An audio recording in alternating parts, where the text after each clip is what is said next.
From the time I was a small child, I knew that I would make my living building something instead of sitting at a desk. I went to work for my father, who was a furniture upholsterer, and learned that trade. And I did that for a lot of years. If there's one thing Bob Sarrels has never liked, it's idle hands. He's built, crafted, and created for most of his life. But a few years ago, he gave up upholstered sofas and couches and set his sights on a new target. Nice shot, right in the middle. It started as a hobby and a way to kind of pay for my own habit. And I'd built furniture all my life, and I thought, well, I bet I could build a bow. And I talked to a fellow that had built a couple of bows, and he gave me what little bit of pointers he could, and I started building bows. And I think in 1997 I built 2 bows. And in 98 I built 12, and I was still had my furniture business, so it was evenings and weekends. And then I decided I wasn't going to do furniture anymore. And so this is all I've done for 13 years. From his home shop in Manchaca, Bob combines exotic woods like palfaro and cocobolo with Texas ebonies and maples to create stunning traditional bows. Some are inlaid with arrowheads. Others have eclectic colors, but each is a one-of-a-kind work of art. Making something that looks good but does something, performs a task, that's a good feeling. And I love taking different woods and say, well, this look good with that. It's like putting a pretty puzzle together.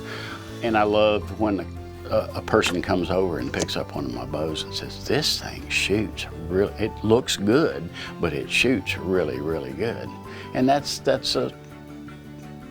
makes me come back out here every morning.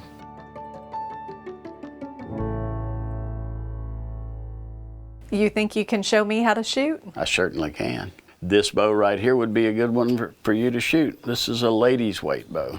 But you know, you just draw the bow back and you lock in, put it against your eye tooth and let it go. Be happy to have you shoot. It seems easy enough. It is. It takes practice to become good. Some people are just very natural to it. Hold on just a second. Now, Kelly, you want to move your hand up to all the way to the top of that riser. Bring your hand more in this, straighten your wrist out. You're up like that. There you go. Put all your fingers underneath and don't get too much string in your hand. You've got a little more, there you go. With everyone standing far away, and after a little bit of guidance from Bob, we let it fly. Boom!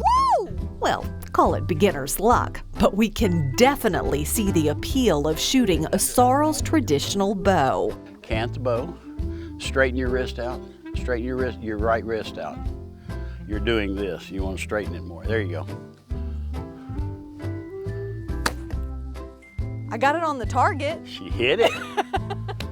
Try again. And it's that moment of euphoria that Bob hopes all of his customers will come to experience.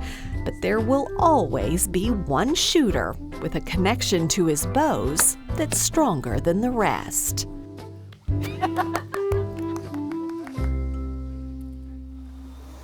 Talk to me about your son. Well, Zachary graduated from college at Texas State, and he said, you know what, I grew up in a bow shop, and never once did it cross my mind to try to learn this.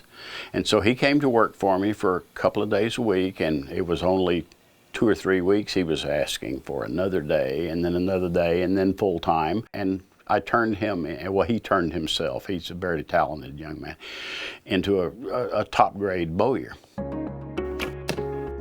Zachary has since started teaching, but every now and then he still finds time to hang out at the shop with his old man. Look at him. Bonding over bowed wood and taut string. And that's what Bob says makes his bow so special. And what's the wood? That's cocobolo in there, bamboo in the core, and black glass. They're functional art that people can enjoy together. Because after all, life's too short to shoot an ugly bow. When people come here and they buy a bow, what do you want them to take away? I want them to grin like they just discovered teeth. That's what I want. I want them to walk away happy. I want them to go away where they have to be careful when they're driving home not to run a stop sign or a red light because they're looking at the bow. Are you having fun? I'm having a gas. I'm having a gas. I get tired and my hands hurt and I got glue under my fingernails as right now, but I love it.